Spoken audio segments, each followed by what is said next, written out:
Fedha kwenye watu 16,000 walionunua, ukisema ukusanye maoni utapata maoni tofauti. Kuna atakaye kuambia bana mimi ndo nishatoa hiyo kwa ajili ya klabu yangu potelea pote. Kuna mwingine atakwambia nirudishie hela yangu. Kuna mwingine atakwambia hiyo mechi mimi tasubiri mechi nyingine. Maoni yatakuwa mengi, na maoni yakishakuwa mengi utashindwa kufanya maamuzi kama mtawala.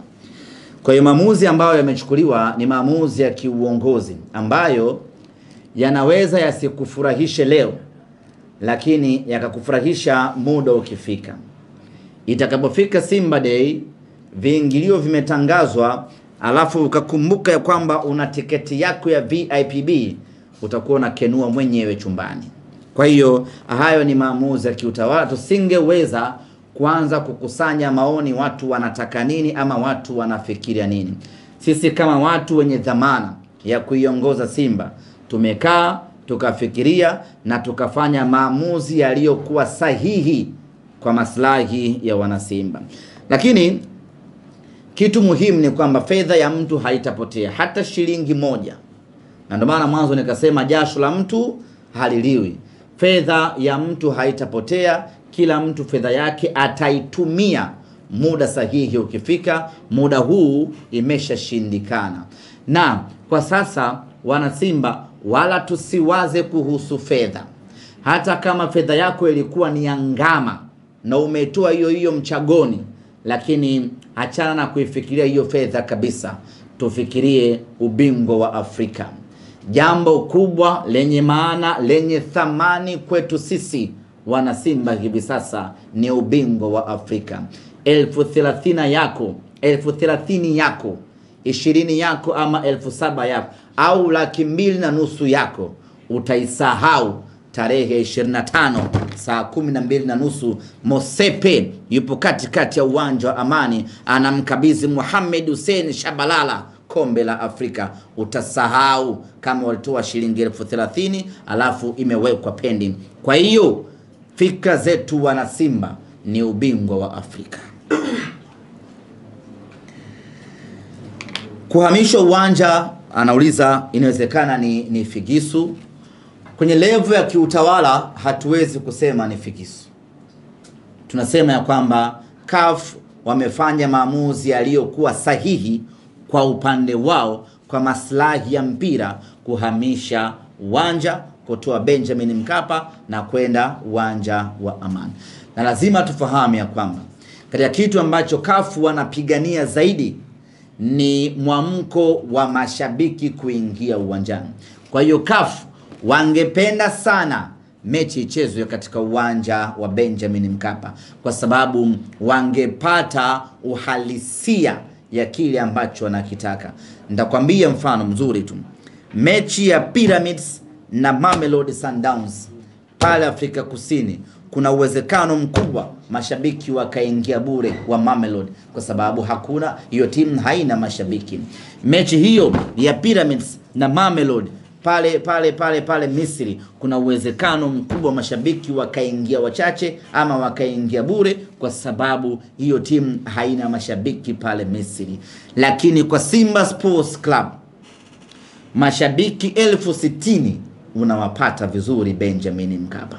Kwa hiyo CAF ingekuwa sio swala la standard walioiweka, hii mechi ingechezwa Benjamin Mkapa, kwa sababu ile crowd ya watu 60,000 ina thamani kubwa mno kwao. Wanapokwenda kuiuza ligi ya Afrika kwa wadhamini, wanapeleka mechi ile, wanapeleka picha za majukwaa ya Benjamin Mkapa na kuambia kwamba ligi yetu ama mashindano yetu yana thamani kubwa, na hawa ni watu mdhamini anaweka fedha.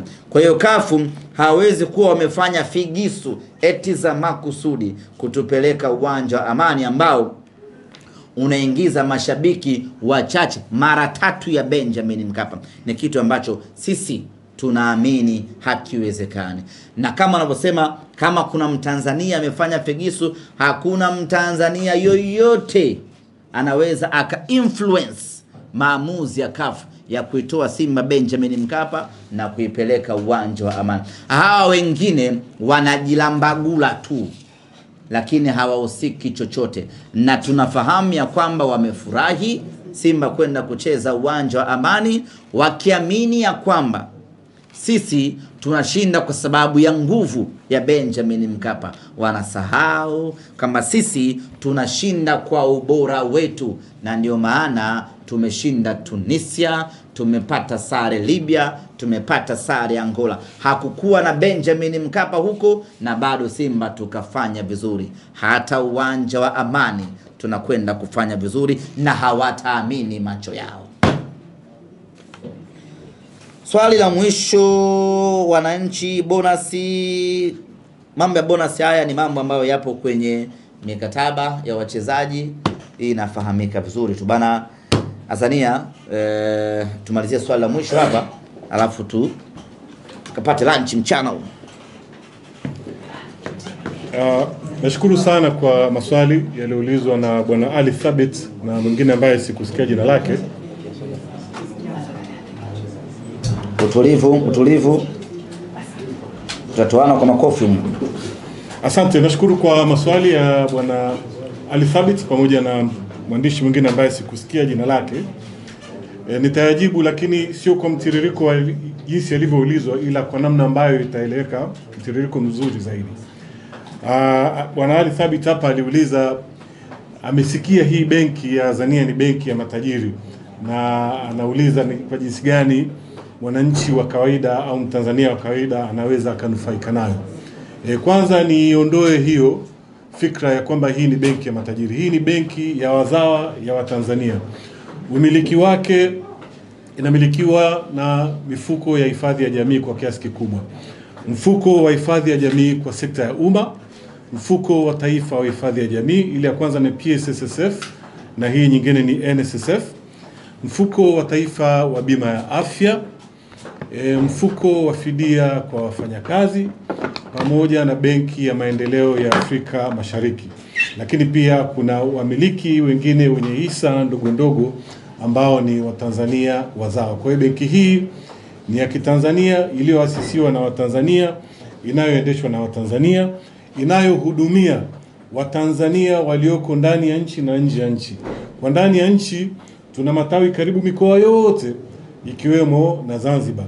Na hata katika hii mikoa tuliopo tumejaribu kwenda ndani zaidi ili kumhudumia kila mmoja. Kwa hiyo utakuta tuna wakulima, tuna wafanyakazi, tuna wastaafu, tuna wafanya biashara ndogo ndogo yani SME, lakini pia tuna wale micro, wafanya biashara wadogo kabisa.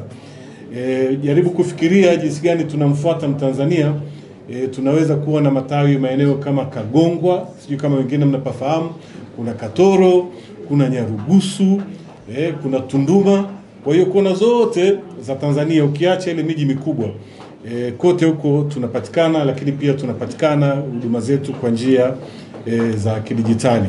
Kwa hiyo tunaomba sana baada ya hili mtazame pia kurasa zetu za mifuko kurasa zetu za mitandao ya kijamii pamoja na website yetu ili kuweza kupata maelezo zaidi au kutembelea katika matawi yetu. Benki yetu imefikia pale ambapo unaweza hata kufungua account mwenyewe kwa kutumia simu yako, mradi uwe na kitambulisho cha NIDA. Kwa hiyo hayo mtayapata yote mkiweza kutembelea kule. Tukianza kueleza hapa muda hautatutosha. Lakini pia nimeulizwa ni jinsi gani tunaelekea kuipa support ya moja kwa moja klabu ya Simba. Napenda kusema kwamba huu ndio mwanzo wa ushirikiano kama mnavyoona leo. Awali nilivyosema tunataka kuonyesha support yetu kwa michezo. Kwa hiyo ushirikiano wetu utaendelea kwa kadri ambavyo tutawaeleza siku zijazo. Nafikiri nitakuwa nimeyajibu maswali yote. Yalikuwa matatu lakini nafikiri imeunganika. Asante sana. Swali kwa Ahmed moja tu.